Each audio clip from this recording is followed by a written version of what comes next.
If you're a producer, you gotta be scouting, and if you're a filmmaker, you need to make sure you always have that script in your back pocket.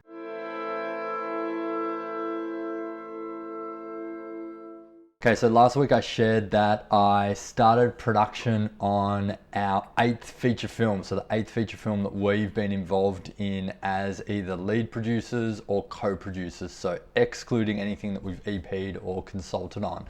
And so in this video, what I thought I'd do is basically take you through the steps that I took and that the filmmaker took in order to make the film come to life.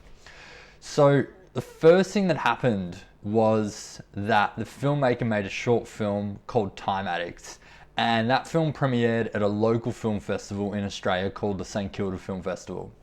And I, as part of what I consider is my job, but as part of just the research that I do either on a weekly, bi-weekly, monthly basis, is to basically research filmmakers, research who is making films that are either getting into major festivals or getting noticed at festivals, and then just reaching out to them. And so I came across Sam, the director's short film, Time Addicts, and I reached out to him and said, hey, congrats on getting into St Kilda. Would love to maybe catch up with you sometime. And that was it. It was very just like simple email that I think I sent out. And so the next thing that happened was we organized a time to catch up, to grab a coffee, and he sent through the short film. So I was able to watch the short film, and I thoroughly enjoyed the short. I loved it. I thought it was great. And I was hoping that he would have something in the works, right? That he would be working on a feature film, and that was like the next logical step for him. And so that was why I wanted to set up the meeting. And then having seen the short and knowing that I liked it, I was then pretty excited to go and meet up with him. So we caught up, I think it was at the very start of 2020. So I think it was either just before COVID or like just when COVID hit, and caught up. And what's really important about these types of meetings is like, it's all about just, do you like the person? I go into that meeting knowing that I like their style, I like what they can do on a short, small scale. I obviously want to know if they're working on a bigger project, but what I'm trying to get out of that meeting is just, do I like the person? Can I imagine hanging out with the person?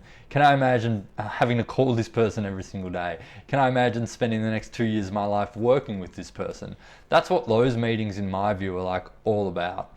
So we caught up, we got along, decided we'd work together, and then we went from there. So he had been working on the feature film version of the short, and he sent that through to me. Obviously liked that, and then we started working together. So one thing that I would say is, if he had a feature film script for something that wasn't the short film, wasn't an adaptation of the short, that would have made no difference to me. I would have been just as excited, provided the script was just as good.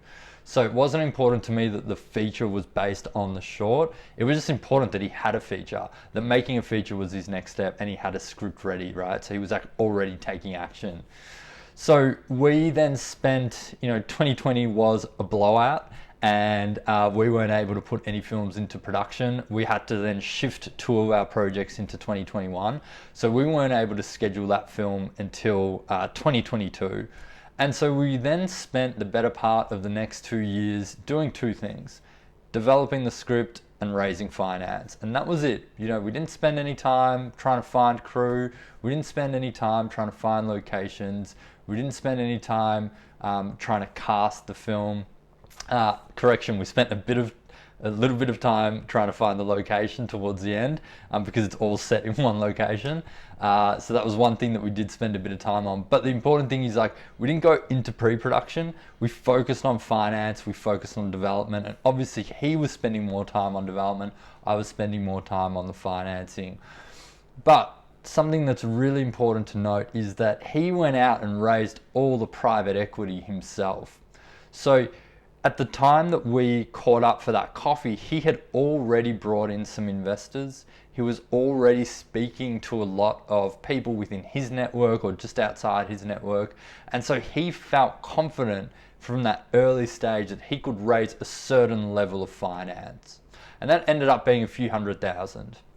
So my job was to work out, okay, if we only have this cash, can we make a film? And if we have this cash, but I'm able to do things like access rebates, get distributor advances, how much can we like stretch that finance, that initial capital out? So what we did is we basically created two versions of the finance plan. So there was a cash version, and there was a budget that backed up that version, and then there was a higher version, like let's just call it a rebate version, and there was a budget that backed that version up as well. And so the first thing that I had to do was basically bring in these other elements of the finance plan that would allow us to know whether the rebate version was possible, or if we're going to have to rely on the cash budget. So as it turned out, we were able to get the rebate version up. The reason is we got a local Australian distributor on board. We took the film out to sales agents. We got a sales agent on board. They put up some money. The local distributor put up some money. So now you can see that initial cash investment has increased. We're then able to make that stretch more through the tax rebate that we got. So we applied for the rebate, we got the rebate. And then at the point that we had those things in place, we knew that we could make the rebate version. Now, what we did in order to get more money into the finance plan is we applied to a state agency. So we got a grant from them, which was only about 5%, right? But still, that ended up being a decent chunk. So the final budget of the film is around 1.8 million. And so 5% ended up being around 90,000. So you can see that we start with the cash, we add the distribution advances because that's still like our pool of cash. We add the rebate, we stretch it out, we then see what grants are available, we bring those in, and then at the point that we have all those things in place, we get a lender on board, someone that can lend against the rebate. And from there, once we know with some level of confidence, you know, that this version can happen and the pieces of the puzzle are all in place, we pull the trigger. And pulling the trigger means employing people. It means setting up a specific company. It means hiring heads of department, hiring crew, telling them the date that they're going to start working with us. Right? That's really important. So there's this moment in time where, as a producer, you have to say, okay, I have confidence that all these pieces are in place. They're gonna land, even if you don't have all the cash, and you have to pull the trigger because you're shooting for a certain date to start production, and unless you start hiring people, unless you start spending money, you're not able to hit that date. So that's what I call like the leap of faith. So we made that leap of faith.